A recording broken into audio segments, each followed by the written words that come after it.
Okay, let's just get right into it. What if I told you that most of your thoughts, well, they aren't actually yours, that you're kind of living out a script that somebody else wrote for you? Today we're going to talk about how to break free from those invisible chains of the majority. Just let that sink in for a second. The biggest threat to who you are isn't some big chaotic event. It's this quiet, slow process of becoming a statistic. It's your unique, brilliant mind being sanded down until it's just another predictable cog in a machine, just repeating the same slogans you hear everywhere else. You know that feeling, right? That quiet, little nagging voice in the back of your head? The one that makes you wonder if the opinions you fight for are even yours to begin with? If you've ever felt that, you are definitely not alone.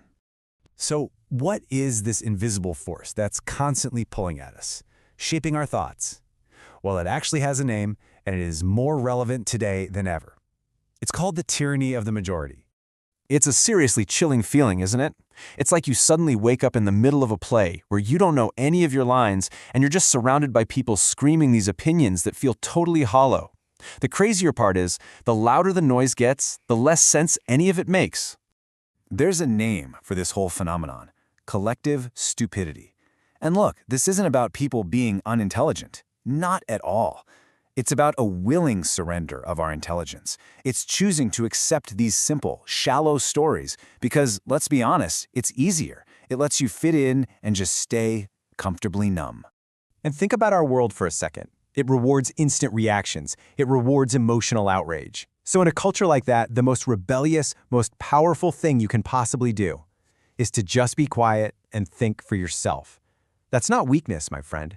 That is where your true power is hiding. So the big question is, how did we get here? How do we all end up in this comfortable cage? Well, I can tell you this much. It wasn't an accident.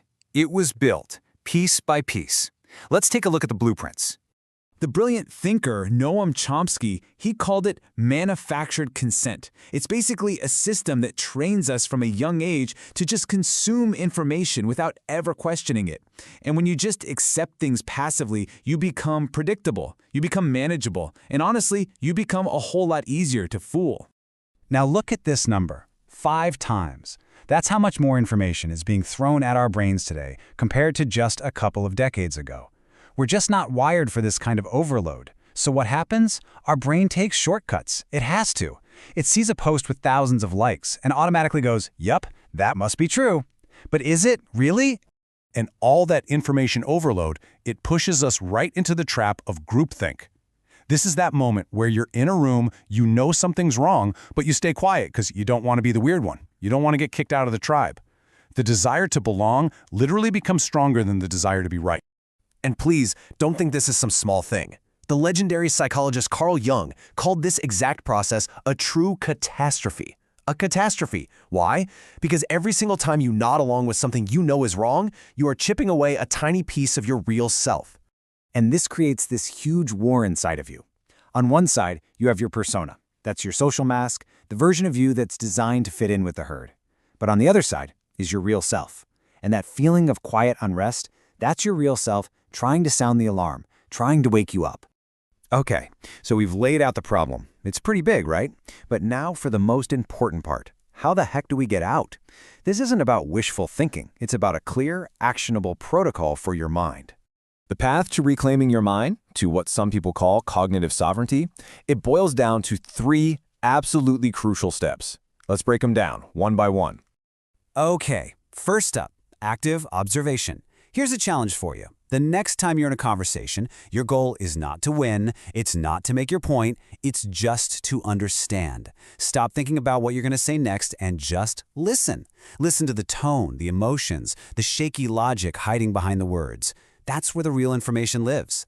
Number 2, embrace solitude. Our culture screams at us that being alone is a sign of failure. It's not.